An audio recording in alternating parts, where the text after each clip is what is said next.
This is definitely not an easy review to make. Lots of glitches, performance issues and graphics problems too. But at the same time, one of my favorite franchises since I was a kid, and that has a huge nostalgic power in probably most of you who are watching this video right now. The game is not all bad, and there are lots of people claiming they are having fun, so they don't care about all the problems. But is the fun enough to make us forget about all of its problems? Hi, I'm Lucas Highland, and today we are gonna answer this question together.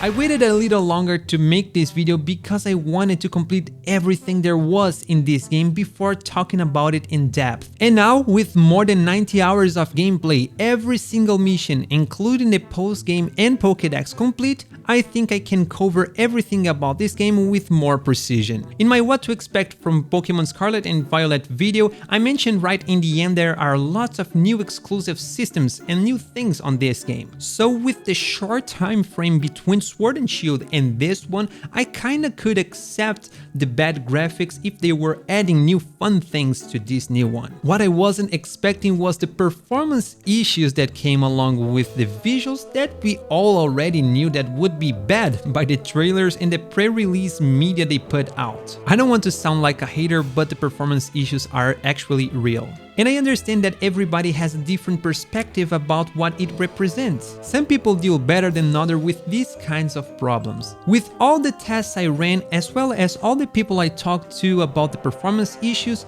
because of the resolution in the dock mode is higher, it seems that the game is running way better in the handheld mode than in the docked mode. And the experience gets even better in the Switch Lite, because of the small screen that makes the visuals a little better, but for me it was unacceptable. If there was 1 FPS drop here and there, it would be okay, but there are many parts of the Paldea map that it doesn't matter how long you wait, the FPS won't go up. Because you know, there are some games that the FPS drop just happened because of the loading, but this is not the case. There is a region with bamboos that my game literally ran in slow motion 100% of the time I spent there. As well as all the water around Mesagoza, that doesn't matter how long you stay there, the FPS won't go up as well. I don't know exactly how low the FPS is, but looking at this footage, you can let me know in the comments how bad you think it is. To complete, lots of crashes and other gameplay bugs are very annoying. In my last video, someone even commented that they just found a shiny Eevee and the game just suddenly crashed before they had the opportunity to save the game, so they just lost a shiny Eevee. And even shiny hunters know how annoying it is to find a shiny Eevee. I have 3 of them, and I know how hard and how annoying it is to get one. So if this happened to me, I would be furious. Alright, these things are annoying, but I already have a full video talking about all the performance issues. So let's talk about the other parts of this game. There are lots of new systems exclusive to this game, as I mentioned before. And for sure, one that's clearly highlighted not only by the sparkly crystals, but also because there is a complete story arc only going around this. Yes, I'm talking about the terrestrial phenomenon. As we already know, the Pokemon franchise is known to evolve very slowly, and they always wet their feet before jumping. They gave us an almost open world experience with Legends Arceus without random encounters, but it wasn't a mainline game. As you can see here, they made the change, but before they tested. And now with the terrestrial form, they gave us a third Pokemon type, but temporarily limited, and when you activate your third type, the other 2 are almost ignored. And I say almost because you still have the moves of those types in your Pokemon. So now finally, yes, we have a dragon type Charizard. I have reasons to believe this was a case study to see how well a third type would incorporate the game. The terrestrial raids is the only part of this game that they seem to give all they had. The visuals there are beautiful even with all of its limitations. They are definitely not easy when it comes to level 6 and 7 Terra raids, which is good, but at the same time takes me to my next point. Besides the level 6 and 7 Terra raids, this game is very easy to beat. The fact that you have access to almost the entire map from the beginning of this game makes over-leveling super easy. In the past, the only Pokemon that didn't take orders from you were the Pokemon that were traded and that were high-leveled, being a traded Pokemon. But now they changed this a little bit, and even when you catch the Pokemon, they can't not take orders from you from time to time. All it has to do is the level where you catch the Pokemon. So if you only can control Pokemon, let's say level 35 and lower, if you catch a Pokemon that's level, for example, 40, you won't be able to control it. But if you captured a level 30 Pokemon and evolved it to level 40, it will still obey you. But the problem is that you have access to wild Pokemon of all the levels. So sometimes, even if you are not intentionally grinding extremely high levels, you will get there by accident. In my case, I always wanted to have a powerful Pokemon to battle each of the gyms, meaning that I wanted to have a Pokemon that has an advantage type against each of the gym leaders. But this made me grind for levels around 6 times along my gameplay, for different Pokemon of course. But each time that I grinded wasn't for very long. And my main Pokemon, Jolteon, which is my favorite one by the way, literally got to level 100 simply because I never took him out of my party. So I was grinding for other Pokemon without taking it from my party, and it just reached level 100 by accident. I never had this experience before in a Pokemon game. The gyms are easy, and the challenges you need to complete before the gyms are very childish and easy too. The league is also easy. Well, everybody is waiting for a more challenging and difficult Pokemon game. And the only difficult thing on this one is to beat the 6 and 7 star raids. Because even shiny hunting, going after the lucky egg, and perfecting Pokemon that used to be hard tasks are now much easier. I still remember in the old days in Pokemon Fire Red and Leaf Green that it was extremely difficult to get a lucky egg. And now you just have to beat the 6th gym. They'll just give it to you after you beating the 5th or 6th gym, I don't remember, but it's very easy to get it. You don't even have to do something else because you are already going to beat the gyms. So even difficult things in the past in this game is very easy. But there's something that's even easier than everything I mentioned so far. Subscribing to this channel. Yay! It's just one click and it would help me to reach the 500 subscribers before 2023. Can we do it? I bet we can. Thank you, and now back to the video.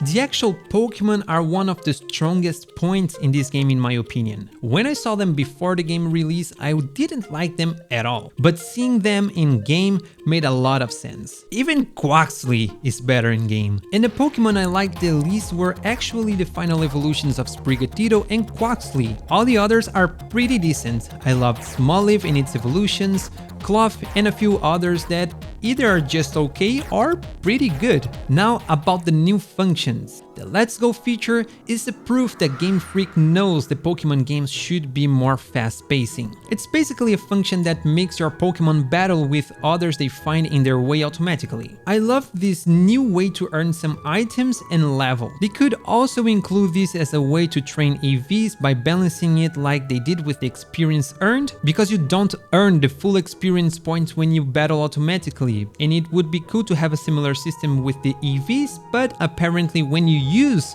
the Let's Go function, you literally earn no EV points. The main problem, in my opinion, with the Let's Go function is that sometimes the Pokemon literally just ignore the direction you are pointing to. So if you are looking like for this direction, sometimes the Pokemon will just choose to go to that direction, like literally the opposite or 90 degrees to the position you ordered it to go.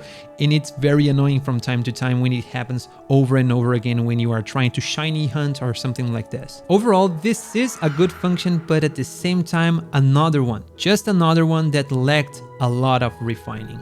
The Let's Go function is a perfect link to another subject, the annoying lack of responsiveness in this game's controls. You want your Pokemon to automatically battle a single one and just go back to the Pokeball? Well, prepare your machine gun fingers to press the ZR button 20 times, because they won't come back fast to the Pokeball when you want? Do you want to land your gliding legendary and continue walking forward? Well, not without a momentum break before you can ride it forward again. It's just annoying how a few things in this game are stressfully slow pacing. For example, the user interface for the Pokédex is very cool. The book in a shelf gives a pleasing sensation of completion. The pictures of the Pokémon are also cool, but now get ready for the list of very annoying things in this game's UI. UI that, for those who doesn't know, it's user interface. Let's continue. If you want to complete your Pokédex and you want to check what is the next Pokémon you need to go after, well, prepare yourself to hold the D-pad to the right from at least 1 to 3 minutes if the Pokémon you are looking for is number 200 or more, depending on how laggy the game is at the moment you are checking it. There are no ways to speed up the Pokédex scrolling. That's madness. This was literally a feature in Pokémon Fire Red.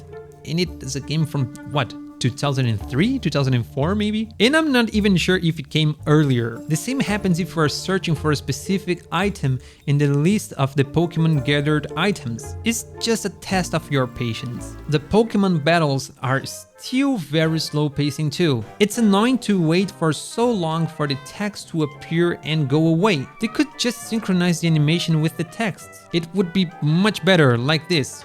Press the button and immediately the action is taken. It would be much more fast pacing, and it would at the same time make the battles look less like a turn-based game, but at the same time it would still be a turn-based. I know that this would probably not be possible in the online scenario because you have to wait for your competitor to take action and to choose the move they're gonna use, but in the single player this is a deal breaker. This is something that breaks the pacing of the game. So even though the battles in this game are a little faster than in previous ones, they could still be much faster to improve the gameplay quality. There is no problem in inserting some key special animations in the more important battles as the gym leaders, leagues, and other important ones from the story. But at the wild Pokemon ones, yep, they're just annoyingly slow. I think in all the matters, speed was the problem with this game. If the combats were more fluid, if there were less performance issues, if they really worked carefully on the detail and other things I will mention further in this video, the same gameplay that took me more than 90 hours would definitely be an 80 to 85 hour long gameplay to reach the same point. And with more quality, and that would 100% incentivize me to play more 100 hours of this game if it wasn't so bad in terms of performance and visuals. And slow pacedness. I don't know if this is a word. The Paldea region is very well crafted. I think the distance between everything is very good. The way they distributed the different biomes and the Pokemon across each of these biomes worked very well too. They are in the perfect amount and not repetitive at all. So definitely one of the best parts of this game was the open world exploration. The cities have their own identity, but they are just different enough. They could be more unique and demand you to revisit them more often. But overall, the world is well crafted. The music in this game is very memorable and in my opinion also one of the best parts. I caught myself in the shower sometimes just singing the songs of the battles and the sound of Mesagoza City and so on. So yeah, it's memorable, it's cool. Whenever I hear the song, I will remember that it belongs to that game, so the presence of the song is very important and a very strong point of this game too. The sandwich feature that at first sounded like a stupid childish thing is actually very useful, so they are not as bad as they seemed to be in the pre-release media. The picnics and so on is a very good evolution from the camping in Pokémon Sword and Shield, where the functions were not that impressive, and here in Scarlet and Violet they are actually very important. It's the way that you breed your Pokemon, it's the way that you do lots of other important things to advance in the game more easily. So yes, the picnic that sounded like a bad idea, a childish thing, turned out to be one of the biggest strong points for me here. Now, the story was a good surprise for me. I love the characters in the game, mainly our rival Nemona. Arven also has a cool story behind. He's a well-developed character as well as many others here. I felt very involved with the storylines. All three of them. I love that they have no specific order to go through, and they were also way better developed than I was expecting. The only weird part is that we are supposedly in a school and we have classes to take, but there is absolutely no problem if we don't take any of them. Because you simply don't need to complete the classes in order to finish the game. This part annoyed me for real. And I know that the Pokemon games are always like this, but it's time to be over. Even the game itself is screaming to stop with this. Let's just stop with this text crap. The game was vigorously asking for voice acting. So many good moments in the story where we had deep connections with the scene, but it's only a random background sound, a strong facial expression and text. It's ridiculous how this game could be way better if they weren't so stubborn about the roots of the game, the cost of the game, as well as the time this game took to develop. I saw some videos from key points in the story that were voice acted by fans, and bro, I got chills for real for a very long time, and just talking about it is giving me chills. So this is how amazing it would be a Pokemon, an official mainline Pokemon game with voice acting. I won't include them in my video because I don't want to gain over others' work, as well as they have a few spoilers and I try to avoid these kinds of content in my video. So if you want to see them, I will leave the link in the description below. So now you can check it, and please do it. Please check the video after finishing this one, but only after finishing this one, okay? Deal? Deal? Okay, Pokémon Scarlet and Violet is the game that I will label as the game that could be. Could be the best, could be revolutionary, could be a generation mark. But just because they literally published an unfinished work, they got a lot of backlash that I really wish were reflected in their sales, because this would send them a signal, but it wasn't. The game apparently sold 10 million copies in 3 days. That's a record for the entire Pokemon franchise, the most successful release of all time. A game that is fun to play, but there are so many unfinished things that it really seems we are having lots of fun beta testing a game, because all the performance issues, crashes, bad visuals, lack of features like attention to detail in terms of scrolling through long lists, making the grindy combats a little less boring, a game with one of the best stories ever in the Pokemon franchise, excellent characters in Pokemon, spoiled by laziness, stubbornness, and rush for money. I mentioned in my What to Expect video that this game would have the huge responsibility of being the successor to Legends Arceus. That was fast-pacing and overall an excellent game for the franchise. It failed, but they really were pointing to the right direction and failed anyway. Thank you for watching. I'm Lucas Highland and this was the complete review about Pokemon Scarlet and Violet. If you like this video, don't forget to leave it a thumbs up and subscribe to the channel. I bring new videos about the video game industry every week, unless I'm sick, which happened last week. I'm sorry for that. And I have a surgery this week, so probably it won't happen next week, but you get it. Every week you can expect a new video in this channel. If you have nothing better to do, watch these other videos that YouTube is suggesting you to. And if you do have something better to do, do it and come back and make a marathon watching all the videos in my channel. Thank you again and see you in the next video. Bye bye.